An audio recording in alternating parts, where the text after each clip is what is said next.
UFOs are real, but don't assume that they're alien spaceships. That is, that they're from outside of our Earth. Mike Wall reports on Life Science. This has to do with the recent U.S. Navy pilots claiming that they many times encounter these unexplainable UFOs. Some of them have even somehow gotten close to accidentally crashing with them in flight. This is an image from released by the Department of Defense. In 2014 and 2015, pilots with the U.S. Navy reported multiple UFO sightings during training maneuvers. There were so many that the Department of Defense has decided to start researching this. UFOs are very real, as we have recently seen, but that does not mean ETs have been violating our airspace, they claim. UFOs refer to any flying object an observer cannot readily identify, and pilots with the U.S. Navy saw fast-moving UFOs repeatedly off the East Coast throughout 2014 and 15, and in one case apparently nearly collided with one of these mysterious objects, according to a report in the New York Times. Those incidents were reported to the Pentagon's Advanced Aerospace Threat Identification Program, AATIP for short, whose existence the Times and Politico revealed in December 2017. And it's interesting that those 2017 stories cited Pentagon officials as saying that ATIP had been shut down back in 2012. Former ATIP head Luis Elizondo, by the way, is involved with a new 6-part series called Unidentified: Inside America's UFO Investigation. And it premiered actually 2 days ago, May 31st, on the History Channel. The Navy pilots said some UFOs reached hypersonic speeds without any detectable exhaust plumes, suggesting the possible involvement of super advanced propulsion technology. And still, the Defense Department officials are not invoking intelligent aliens as an explanation, according to this week's Times story, and they are right to be measured in this respect, scientists say. There are multiple possible prosaic explanations for the Navy pilots' observations. This is what Seth Shostak claims. He's a senior astronomer at the SETI Institute. SETI stands for Search for Extraterrestrial Intelligence. That is in Mountain View, California. He pointed out, for example, that the sightings occurred off the coast, as did a similar 2004 observation unveiled in conjunction with the December 2017 stories. That previous sighting occurred near San Diego. Coastal regions are where you might expect to find a rival nation's advanced reconnaissance craft, Shostak said, because incursions over the continental United States would be more obvious and easily detected. He also noted that according to the recent Times story, the Navy pilots began spotting the UFOs after their jet's radar system was upgraded. That detail suggests sightings might stem from some sort of software bug or instrument issue, he said. As anybody who uses Microsoft products know, whenever you get upgrade of any technical product, there may always be problems, Shostak said. Such reasoning is bolstered by the current tendency of UFOs to manifest as blobs or blurs on the displays of advanced instruments rather than as crispy defined objects in cell phone photos. Shostak said the sightings always recede to the edge of what technology allows you to do. The aliens are kind of keeping pace with technology.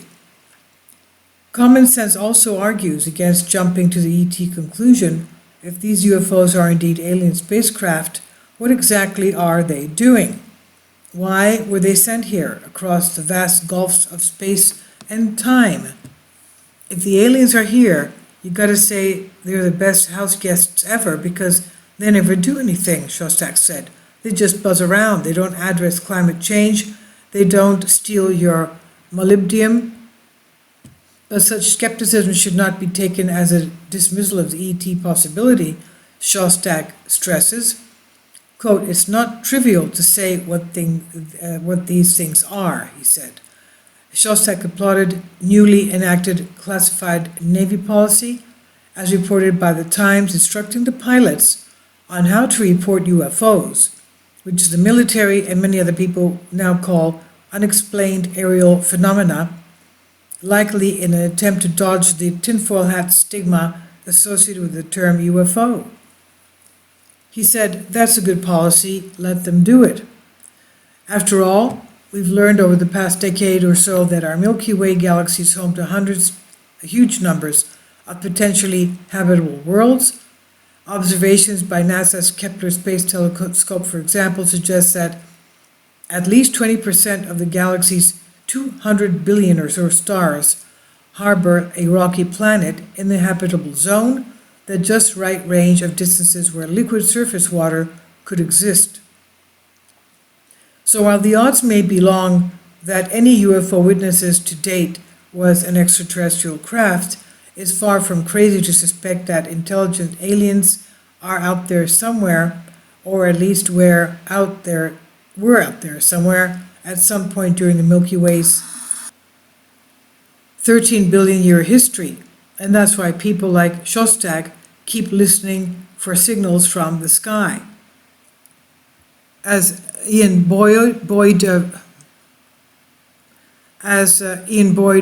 Spacecom stated, U.S. Navy pilots and sailors won't be considered crazy for reporting unidentified flying objects under new rules meant to encourage them to keep track of what they see.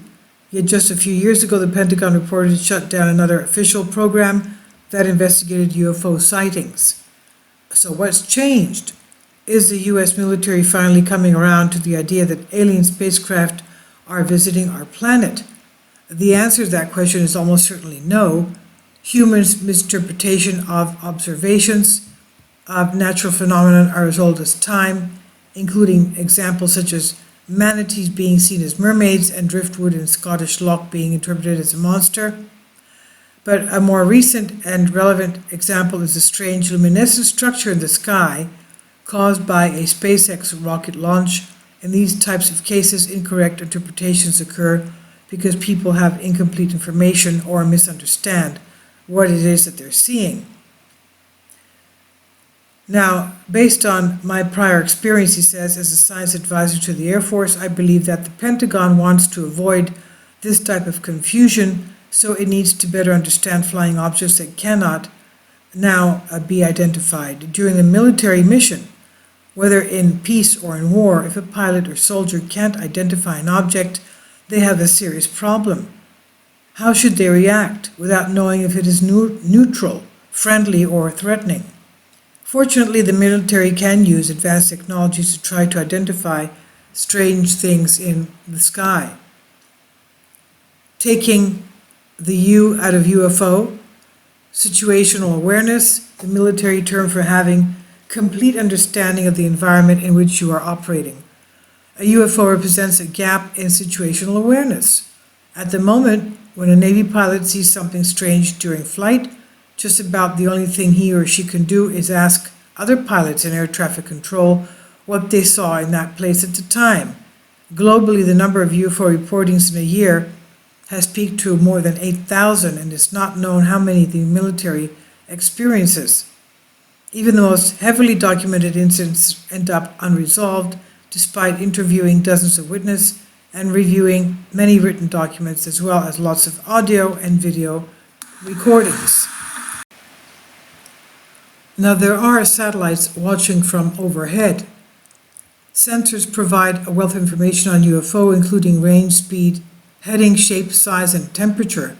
With so many sensors and so much data, though, it's a challenge to merge information to something useful. But the military is stepping up its work on automated and artificial intelligence, and one possible use of these technologies could be to combine them to analyze all the many signals as they come in from sensors, separating observations it can't identify. Now, so until humans understand UFOs better, we won't be able to teach computers about them, and in my view, the Navy's new approach to reporting UFO encounters is a good first step. It may eventually lead to a comprehensive, fully integrated approach for object identification involving the fusion of data from many sensors through the application of artificial intelligence and autonomy. Only then will there be fewer and fewer UFOs in the sky because they won't be unidentified anymore. Ian Boyd, professor of aerospace engineering, University of Michigan, wrote this article on space.com. I'll leave links below for you for this. And happy June, by the way. Today is June 1st. God bless you all.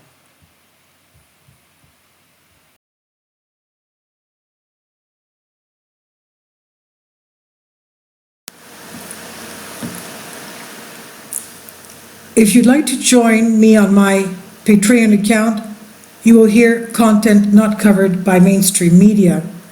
These riveting stories will be based on my research, and I will state my opinions and give my personal insight on diverse and controversial subjects and world events not covered by mainstream media, and not supported by YouTube guidelines.